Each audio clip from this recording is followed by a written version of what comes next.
शेख साहब, सबसे पहले तो ये बताइएगा कि ये सिंध का दौरा एकदम कहाँ, एक तरफ तो हमें बताया जा रहा था आप लोग एहतजाज की तैयारी कर रहे हैं, फिर आप लोग सिंध चल पड़े वहां मुलाकातें करने। What's the connection? देखिए जी, हम तो आपने देखा होगा पिछले कई महीनों से हम एक कांस्टेंट स्टेट ऑफ प्रोटेस्ट में है। हम तो कभी प्रोटेस्ट से बाहर आए ही नहीं। तहरीकों में तो एहतजाज रुकता ही नहीं होता है। उसकी हैयत और उसकी शक्ल तब्दील ज़रूर हो जाती है, फेजेस आ जाते हैं, इवेंट्स होते हैं, बट वो रुकता नहीं है। रमज़ान के बाद, ईद के बाद के हवाले से खान साहब का हुक्म था कि मुल्कीर एहतजाज होगा और भरपूर होगा, बट उसमें वो चाहते यही है खान साहब कि एक ग्रैंड पॉलिटिकल अलायंस हो अपोजिशन पार्टीज का, जो pro human rights, pro democracy, for rule of law, to uphold the constitution of Pakistan, उस हवाले से हो।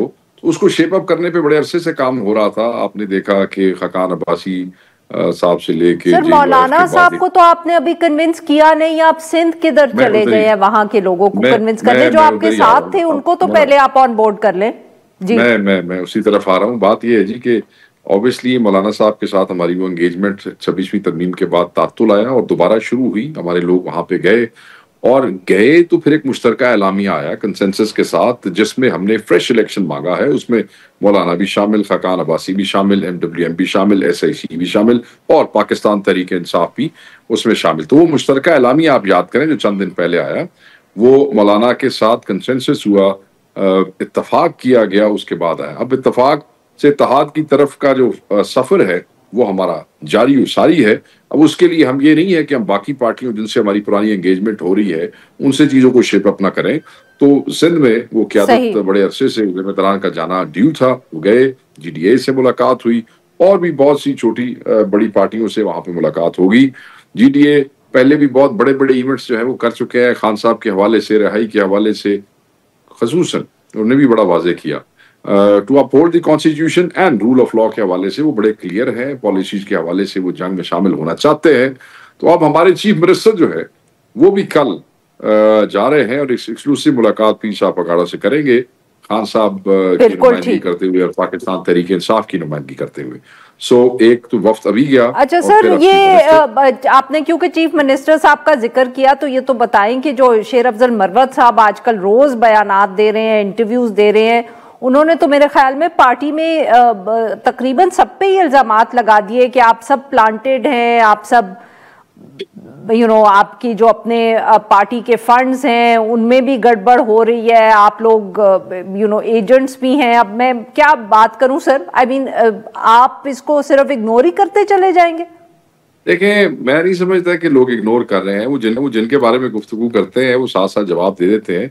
थोड़ा प्रोग्राम ते बड़ा संजीदा प्रोग्राम है, तुसी ये केड़े काम ते लग गए हो? तुसी छोड़ो, ये तो नाकाबिले बहस चीज़ां ने। सर पूछना था ही ना।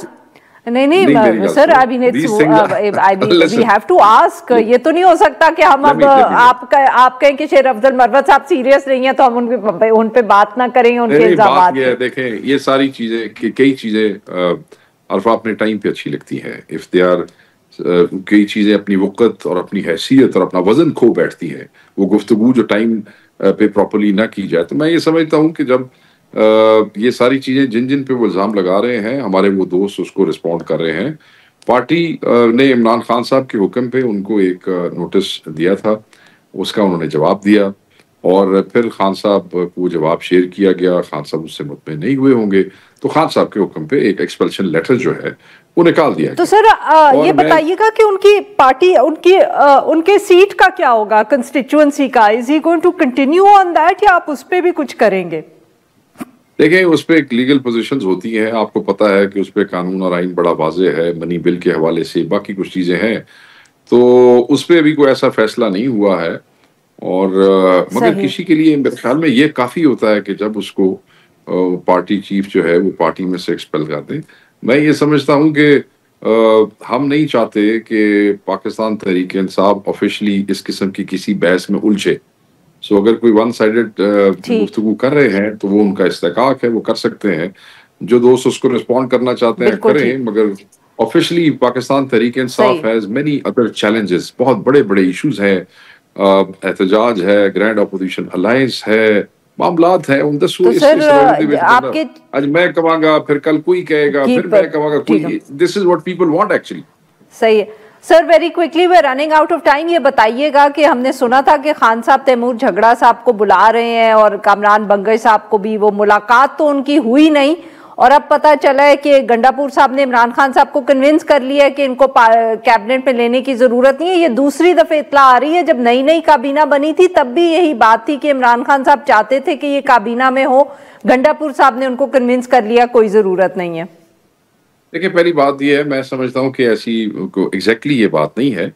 बात ऐसे है कि गंडापुर साहब जो है वो, मैं उनकी तर्जमानी करता हूँ, अच्छा को नहीं लगता, पर लोग फिर आपको पता है तकलीफें होती हैं, केपी वाले अपना जवाब खुद दे सकते हैं, बट क्योंकि खान साहब की बात आई है तो मैं इसके ऊपर जरूर बात करूंगा। वो इस तरीके से है कि खान साहब ही ये फैसला करते हैं और करेंगे कि कौन कैबिनेट में रहेगा, खान साहब ही ये फैसला करेंगे कि कौन कैबिनेट से बाहर जाएगा। अली अमीन गंडापुर साहब के लिए खान साहब न सिर्फ कायद हैं, वो उनके हीरो भी हैं। वो बिल्कुल बच्चों की तरह जो है खान साहब उनको ग्रूम करके वो लाए हैं। तो अली अमीन साहब इमरान खान साहब के हुक्म से रूह गर्दानी करने का मेरे ख्याल में सोच भी नहीं सकते, मैं यही समझता हूँ। और उनका हर हुक्म जो है वो उनके लिए बिल्कुल कमांड है। और खान साहब ये अनाउंस खुद कर देंगे, जिसका कर देंगे वो निकल जाएगा, जिसका कर देंगे वो आ जाएगा। ये सब हमारे दोस्त हैं। कोई ऐसी बात नहीं है कि अली अमीन ने किसी के खिलाफ कन्विंस किया है या किसी के हक में कन्विंस किया है। एक प्रोसेस है, वो प्रोसेस जो है वो खान साहब का खुद बनाया हुआ है।